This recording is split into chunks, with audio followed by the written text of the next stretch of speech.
And so there's these two elements, and we might, again, because trust is so complex, we might have a trusting relationship, meaning I know how to predict and rely on you in our relationship and in our interactions with each other, but maybe I don't have trust in your ability to get this certain things done, right?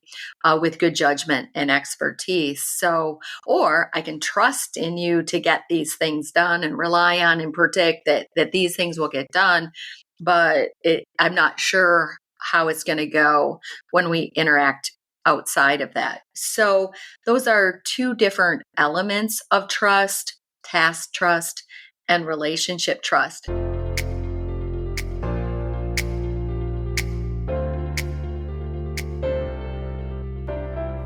Welcome to Culture Change RX, the podcast for healthcare professionals that are committed to creating a thriving workplace culture, improving the experiences of employees and patients, and ultimately unlocking their organization's next level of potential.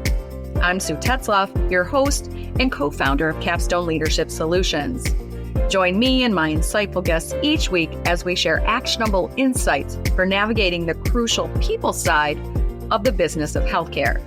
Subscribe now for a weekly dose of Culture Change RX. Now let's dive into this week's conversation where culture change takes center stage.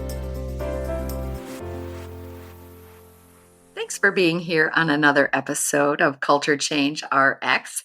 This episode today is a Culture Byte, and what that means is it is a shorter solo episode with me, your host, Sue Tetzlaff. So some of you may have recognized this by now, but I'm kind of a data geek, a self-professed geek overall. I love to be like in my head and in books and contemplating and thinking and looking at data and analyzing data. Like that is just my jam. And I was doing just that the other day. I was looking at some data in particular for a healthcare organization, and it comes from their employee survey data.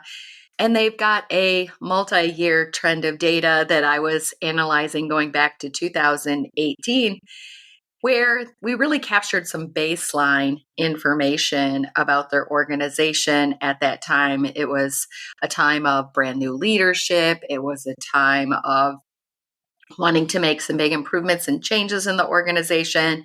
And one of the things they knew that they were struggling with was their workplace culture, their employee experience, their reputation as an employer. And so having a good survey tool, way of measuring and monitoring where their opportunities were and if they're making improvements, whether or not they're working. So I was digging into the fun of this data and looking to see where they've come. The good part of this story was everything on the survey is improving year after year. But what really struck me was this question on the survey: I have confidence in senior management's leadership. And when they started on this endeavor to transfer their organization's culture and results, their baseline for this was well below the state and national average, or their benchmark average for this. They were 0.24 below the average for the metric. And in 5 years, they were 0.63 above the average. So their score went from 3.55 to 4.36 in 5 years. And in fact, the biggest jump of that happened just in the first year. So a huge switch in just 1 year, and then a continued improvement year after year after that. And so I was really thinking about this in light of a topic that was part of what we call our Health Executive Forum. So every year we take a deep dive into executive leadership type topics where we dig in deep and we provide value to senior leadership related to a specific topic. And our topic this past year was trust, teamwork, and time. And in particular, this aspect of trust and building trust in your organization, within your senior leadership team, and with your senior leadership team, right? That people trust and have confidence in the organization's senior leadership team. So I want to explore this idea of trust and its impact in organizations and in senior leadership teams and just dig into this a little bit today. And we have a lot of information, a lot of content on that. And I've done an earlier episode on trust. I'll link that here too as well, because this is a big aspect of an organization's culture is this element of trust in our workplace culture. So let's start with maybe some background on this topic of trust. And what I've learned is that trust is not a binary emotion, meaning yes or no, it's present or it's not. It's a more complex, interrelated, and multidimensional concept. And what trust means or whether it's present varies greatly from person to person. That is why improving trust in a single relationship or an entire organization can be very challenging or difficult. But it is possible, right? So, this data that we've been looking at on different questions from employee surveys that connect to this element of trust, like the one I mentioned, I have confidence in senior management's leadership. It's really a trust. Confidence is a trust. But there's other questions that we've explored and looked at. But when we look at this, it really is complex. There's many aspects to it, and it's very, very complex. I really like a definition about what trust is in a workplace from a book called Trusted to Thrive. And it says the essence of trust in a workplace environment is that everyone is able to rely on and predict each other to make good on their promises. So I like that. That seems like a really good working definition when we're talking about trust in our workplaces. So I'll read that again, trusted from the book Trusted to Thrive. The essence of trust in a workplace environment is that everyone is able to rely on and predict each other to make good on their promises. So that is what it is, right? So research actually shows that trust represents a core human need that we all have. So we all bring that with us into the workplace, right? So when hundreds of people show up each day at work to work together, we're all showing up with our humanness. And part of that humanness is that we all have a human need for trust, to trust others, to be trusted in return, and even trust in ourselves, right? So we really do. If we're a leader in a healthcare organization in particular, we want to be a trusted leader and a trusting leader as well. So we want to be trusted and we want to be able to trust others. And when trust is present, people align around the purpose of their team. They embrace their goals.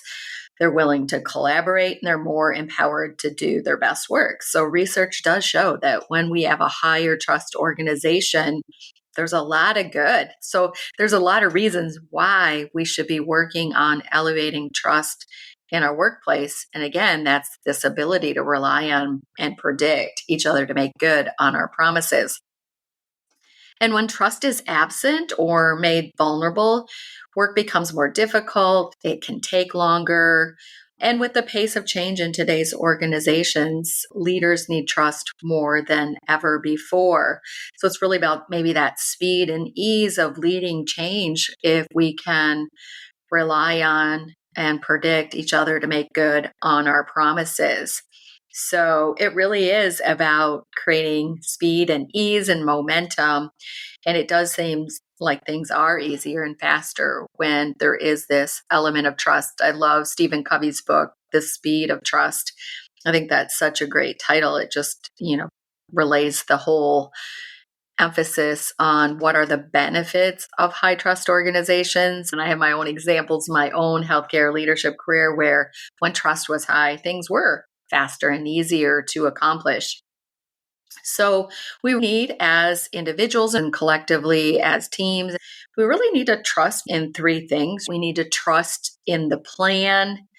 We need to trust in our systems to achieve our plans and to achieve our work, right? Just day-to-day operations. So not just achieve our plans to make things better for the future and grow and improve our organizations, to do things better, but also trust in the process of day-to-day operations, that they're working well, that we can rely on them, and then trust in our plans for the future, that they're right for our organization and its mission, and then also trust in the person or the persons, right? So trust the plan, trust the process, and trust the person. And so again, trust is such a tricky animal, isn't it? It's so complex, it's so multifaceted. There's also some pretty cool research out there that was done from data from those 360 assessments. So a lot of organizations have their leaders or certain leaders in their organization, maybe just their executives, sometimes do a 360-degree evaluation process. And the data from 87,000 leaders from such a 360-degree assessment identified three clusters of items that are often the foundations of trust. And those three things are a positive relationship, good judgment and expertise, and consistency. So, from those 360 assessments from 87,000 leaders, these three items were showing up as the foundations for trust: positive relationships, good judgment and expertise, and consistency. And if you dive down that rabbit hole a little bit further, what I really found in the research and the body of information out there on building trust in organizations in particular is that there's two big parts of trust, and that is relationship trust and task trust. So, what relationship trust really is I trust in you, right? I trust in our relationship. I can trust that part of our interaction is how we relate to each other, person to person. And again, I can predict. So, that definition again of I can rely on and predict how you're going to behave when we interact with each other in our relationship of whether it's boss to employee, employee to employee, peer to peer, those kind of things, that I can almost trust and predict how things are going to go when we interact in our relationship with each other. And then there's the task trust, which is how will you perform your job? Like, so whatever your job is and the skills and the experience and the abilities and the know-how and the get it done kind of ability that you have, that good judgment and expertise, that you're going to bring that to the equation, and I can trust and again predict and rely on that I can trust in that, right? And so there's these two elements, and we might, again, because trust is so complex, we might have a trusting relationship, meaning I know how to predict and rely on you in our relationship and in our interactions with each other, but maybe I don't have trust in your ability to get this certain things done, right? With good judgment and expertise. So, or I can trust in you to get these things done and rely on and predict that these things will get done, but I'm not sure how it's going to go when we interact outside of that. So those are two different elements of trust: task trust and relationship trust. And getting back to that question on that employee survey, I have confidence in senior management's leadership. It probably has to do with both of these elements. If we think about it, it has to do with both the relationship trust that we have with senior leaders. Like, are they visible? Are they rounding with employees and frontline leaders? Are they transparent and communicating?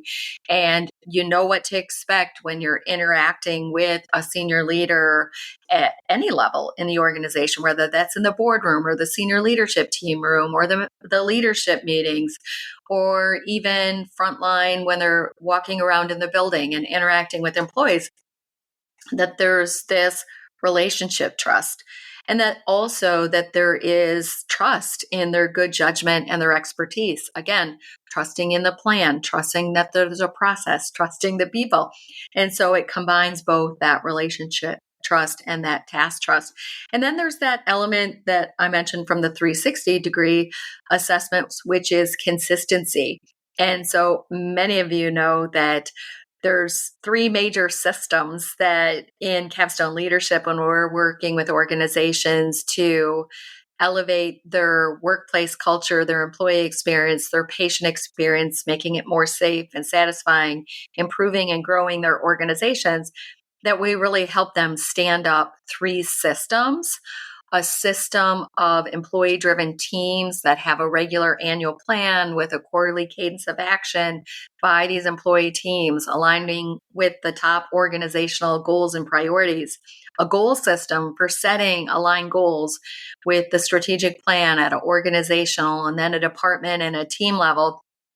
And then a system of ongoing leadership development, again, equipping and inspiring leaders with skills that help them lead change, make improvements, grow the organization, elevate behavior and performance. So we help them set up and optimize these three systems. And these three systems have a cadence of consistent action that keep those teams moving towards their goals and taking action towards their goals, that has these goal cycles where the organization and departments and teams are setting and achieving goals on a regular cadence and systematic, consistent process of activities and timeline for setting and achieving goals. And same thing with learning, right? Employee and leadership learning, that there's this regular cadence and consistent cadence of that. So when I think about that organization that I started with, talking about their data and how much it has improved in every way, but in particular, talking about that question of I have confidence in senior management's leadership, I see that their efforts as an organization to elevate relationship trust, to elevate good judgment and expertise and trust in that, the plan, the process, and the people, and also the consistency through these three systems. So you can trust these three systems. They're predictable, they're consistent. And so we trust the plan, we trust the process and the systems that we have to execute and achieve the plans. And then that in turn helps us trust even more the people that are creating those plans, trust the people that are running and optimizing those systems and engaging everyone in them as well. So engaging the stakeholders in planning, engaging the stakeholders in the processes. And through all of that, we're building trust amongst our people. So trust, a very, very important aspect of our workplace cultures, and in particular, trust in senior management's leadership is a key aspect for an organization that has its sights on improving and growing.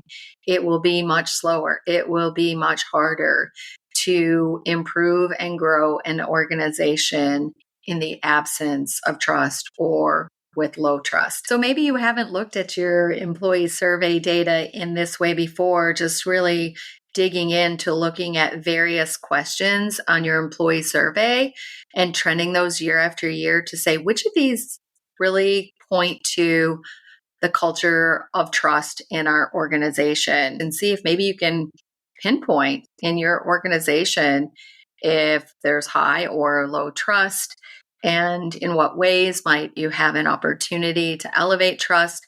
And if things seem really slow and struggled in your organization, to make things better or move things forward, there may be all sorts of reasons for that. But one of them may just be this issue of low trust. And so, fortunately, when we take some action in certain ways, such as, having a plan, people trust when there's a plan, having good processes for executing on that plan. They love to see that, wow, we have a plan and I see there's activity going on aligned with that plan. That starts to build trust and momentum. And then there's that consistency, that follow up and follow through. And we keep going, even when it gets hard, even when it gets a little complicated. We keep going and we keep working towards that plan, and that builds trust over time. So take a look where you work and dig into the data and see if your data is pointing you in the direction of a possible opportunity to improve trust where you work. It's a core human need. We all have this human need. We bring that humanness to work with us. And I'll close again with that definition of trust from the book, Trusted to Thrive. The essence of trust in a workplace environment is that everyone is able to rely on and predict each other to make good on their promises. All right. With that, I'm wishing you a great rest of your week and welcoming you to join us again next week when we'll be back again for another Wednesday episode of Culture Change RX. Bye now. Thanks for tuning in to Culture Change RX. If you found value in today's episode and you are a believer in fostering change in healthcare, join us in making a difference. Follow, rate, and review our podcast on your favorite platform. Share it with colleagues and your network. Together, we can make a lasting impact. Until next week, keep inspiring positive change.